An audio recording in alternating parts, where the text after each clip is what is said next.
Dear student, आज the fountain poem को देखा जाएगा जिसे जेम्स रसेल लवेल जी ने कंपोज्ड किया हुआ है। तो द फाउंटेन क्या है, तो द फाउंटेन का पहले हिंदी समझते हैं, फिर इस पोयम का पूरा हम हिंदी में सारांश जानेंगे। यदि आप लोगों को इस पोयम का सारांश पता हो गया तो आप लोग यदि वर्ड मीनिंग जानते होंगे तो अपने से लाइन बाय लाइन अर्थ निकाल लेंगे। तो चलिए पहले हम फाउंटेन के बारे में आप लोगों को बताते हैं। तो द फाउंटेन, ये जो द फाउंटेन जो है, फाउंटेन का हिंदी होता है फवारा। अब ये फवारा क्या होता है आप लोग जानते होंगे, नहीं जानते हैं तो बता देते हैं। बारिश जब होती है तो हवाओं के साथ जो बारिश की पानी की जो महीन बूंदें होती है, जब रिमझिम रिमझिम बारिश होती है तो जो महीन बूंदें हवाओं के साथ इधर उधर उड़कर जाता है उसी को फव्वारा कहा जाता है। फव्वारे को आप लोग ठंडी के मौसम में भी देखे होंगे, जब कोहरा पड़ती है तब वो जो ओस की बूंदें होती है लगातार धरती पर गिरती रहती है, वह भी एक फव्वारे का ही रूप है। तो चलिए पहले हम आप लोगों को इस पोयम का पूरा हिंदी सारांश बता देते हैं। आप लोगों को यदि हिंदी सारांश अच्छे से एक बार समझ में आ गया तो आप लोग खुद अपने से इस पोयम का लाइन बाय लाइन अर्थ निकालेंगे। तो चलिए पहले हम एक एक पैराग्राफ का हिंदी बता देते हैं कि क्या होता है। देखिए, पहले इस पोयम में जो कवि जेम्स रसेल लवेल जी हैं वह फव्वारे को दिन में देखते हैं, रात में देखते हैं, अर्धरात्रि में देखते हैं। देखने के बाद वर्णन करते हैं कि फव्वारा एक्चुअली करता क्या है इन मौसम में। देखने के बाद फिर उन्हें पता चल जाता है कि फव्वारे की क्या क्वालिटी है, फिर आगे वह उसकी क्वालिटी पर वर्णन करते हैं। तो पहले वाले पैराग्राफ में यह कहते हैं कि फव्वारा सूर्य के प्रकाश में प्रकाशों से भरा रहता है, यह सुबह से शाम तक उछलता है, चमकता है। फिर दूसरे वाले पैराग्राफ में यह कहते हैं कि फव्वारा चांद की प्रकाश में बर्फ से भी अधिक सफ़ेद दिखाई देता है और जब हवाएं चलती हैं तो यह फूलों की तरह हिलता है। फिर तीसरे वाले पैराग्राफ में यह कहते हैं कि फव्वारा अर्धरात्रि के समय में जब तारे टिमटिमाते हैं तो तारों की प्रकाश में फव्वारा ऐसा लगता है जैसे बौछारों के बीच में दौड़ता रहता है और ऐसा करते हुए हमेशा खुश रहता है और दिन में भी खुश रहता है। इन सब देखने के बाद फिर आगे वर्णन करते हैं, वह जान जाते हैं कि फव्वारे की क्या क्वालिटी है। फिर कहते हैं कि फव्वारा सदैव गतिशील रहता है, प्रफुल्लित रहता है, प्रसन्नचित रहता है, सदैव ऊपर की ओर उठता रहता है और कभी भी नहीं थकता है। फिर वह बताते हैं कि फव्वारा हर मौसम में खुश रहता है और कभी नीचे जाता है, कभी ऊपर जाता है और इसी कार्य को अपना सबसे अच्छा काम समझता है और ऐसा करते हुए ही उसे आराम मिलती है। फिर अगले वाले पैराग्राफ में वह कहते हैं कि फव्वारा प्रकृति से भरा हुआ है, इसे कोई भी पालतू या रोक नहीं सकता है। फव्वारा प्रत्येक क्षण बदलता रहता है फिर भी एक जैसा दिखाई देता है। फिर आगे वह वर्णन करते हैं कि फव्वारा लगातार महत्वाकांक्षी किस्म का रहता है, वह लगातार ऊपर उठते रहता है और ऐसा करते हुए वह निरंतर संतुष्ट रहता है। अंधकार और रोशनी ही इस फव्वारे के तत्व होते हैं। फिर अगला वाले पैराग्राफ में कहते हैं, लास्ट में वह सीख लेते हैं फव्वारे से, वह फव्वारे को संबोधित करते हैं और कहते हैं कि हे फव्वारे आओ और मेरे जीवन को पूरी तरह से बदल दो। क्या कहते हैं कि हे फव्वारे आओ मेरे हृदय को ताज़ा, परिवर्तनशील, स्थिर, बिल्कुल ऊपर उठने वाला, बिल्कुल अपनी तरह बना दो। तो यह थी पोयम की हिंदी सारांश। चलिए अब आप लोगों को इस पोयम का लाइन बाय लाइन अर्थ बताते हैं। तो जैसा कि पहला वाले पैराग्राफ का पहला लाइन से हम शुरू करते हैं। इसमें लिखा है, into the sunshine full of the light leaping and flashing from morn till night. तो द इनटू द सनशाइन किसकी बात हो रही है? फव्वारे की बात हो रही है। कब बात हो रही है? दिन की बात है। तो इनटू द सनशाइन फव्वारा, इनटू का मतलब होता है में, सनशाइन का मतलब होता है सूर्य की प्रकाश। तो फव्वारा सूर्य के प्रकाश में, full of the light, full का मतलब होता है भरा हुआ, लाइट का मतलब होता है प्रकाश। तो फव्वारा सूर्य के प्रकाश में, प्रकाशों से भरा हुआ होता है। फिर लीपिंग एंड फ्लैशिंग, लीपिंग का मतलब होता है उछल रहा है, एंड का मतलब और, फ्लैशिंग का मतलब चमक रहा है। तो फव्वारा उछल रहा है और चमक रहा है। From morn till night, from का मतलब से, मॉर्न मतलब सुबह, टिल मतलब तक, नाइट मतलब रात। तो फव्वारा सुबह से रात तक। अब इसका पूरा एक साथ अर्थ निकालते हैं।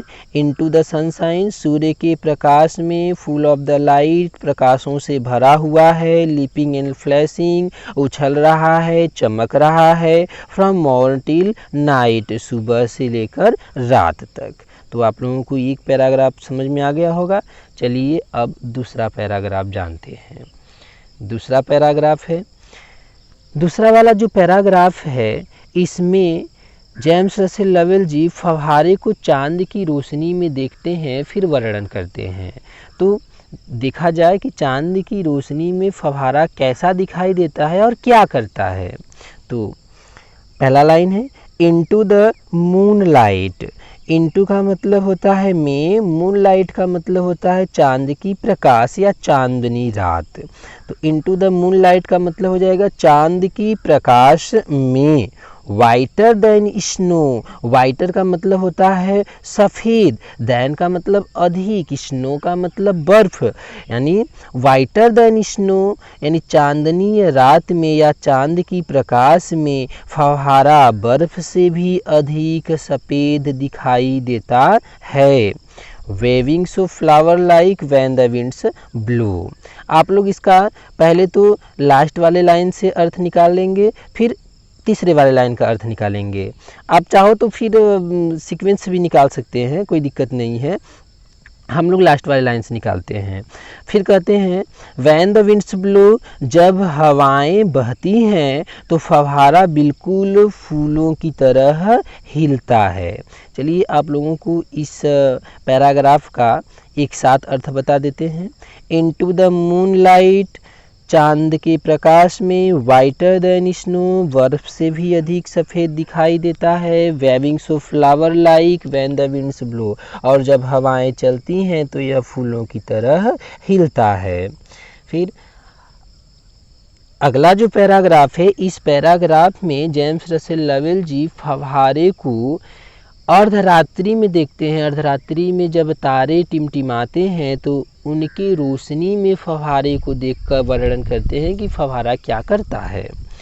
तो इनटू द स्टारलाइट, स्टारलाइट का मतलब होता है तारों की प्रकाश। तो सितारों की प्रकाश में रसिंग इन स्प्रे, रसिंग का मतलब होता है दौड़ रहा है, स्प्रे का मतलब बौछार होता है।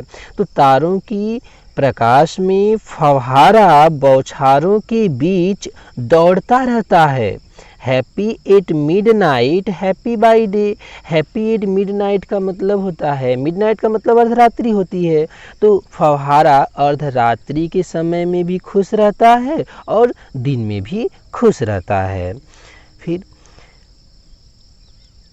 Ever in motion blithesome and cheery still climbing heavenward never aweary. तो इसमें एवर इन मोशन, फिर जेम्स रसेल लवेल जी बताते हैं कि फव्वारा सदैव गतिशील रहता है। ब्लिथसम एंड चियरी, ब्लिथसम का मतलब होता है प्रफुल्लित, चियरी का मतलब होता है प्रसन्न। तो कहते हैं ब्लिथसम एंड चियरी, फव्वारा प्रफुल्लित और प्रसन्नचित रहता है। स्टिल क्लाइंबिंग हेवनवर्ड, हेवनवर्ड का मतलब होता है स्वर्ग की तरफ, यानी ऊपर की ओर, क्योंकि स्वर्ग तो ऊपर ही है, तो हेवन वर्ड का मतलब हो जाएगा ऊपर की ओर। स्टिल क्लाइंबिंग हेवन वर्ड यानी फव्वारा सदैव ऊपर की ओर उठता रहता है। नेवर अ वेरी, और कभी भी नहीं थकता है। अगला पैराग्राफ है glad of all weathers still seeming best upward और डाउनवर्ड मोशन दाई रेस्ट। तो the glad of all weathers, glad का मतलब होता है खुश, ऑल सभी, वीदर्स का मतलब मौसम, तो फव्वारा सभी मौसमों में खुश रहता है। स्टिल स्विमिंग बेस्ट, और वह अपना सबसे अच्छा समझता है। इस लाइन का यदि आप लोगों को अर्थ न समझ में आ रहा हो तो आप नीचे से अर्थ निकाल सकते हैं। जैसे देखो, अपवर्ड और डाउनवर्ड मोशन दाई रेस्ट, यानी ग्लेड ऑफ ऑल वेदर्स, फव्वारा प्रत्येक मौसम में खुश रहता है।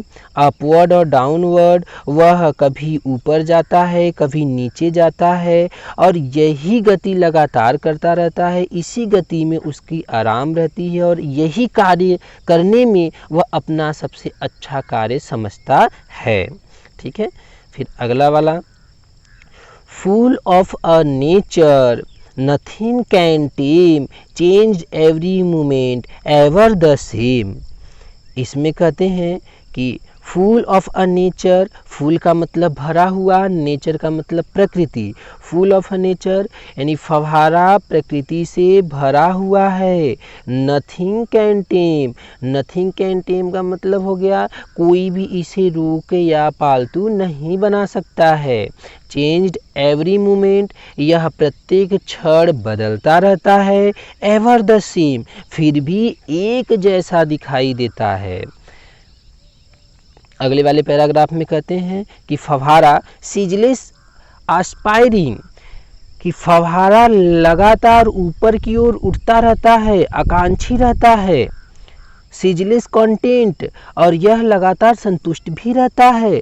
डार्कनेस और सनशाइन दाई एलिमेंट, अंधकार और रोशनी ही इसके तत्व होते हैं। फिर जेम्स रसेल लवेल जी अगले वाले ये जो लास्ट वाला पैराग्राफ है, इस पैराग्राफ से हमें एक मैसेज देना चाहते हैं, एक सीख देना चाहते हैं।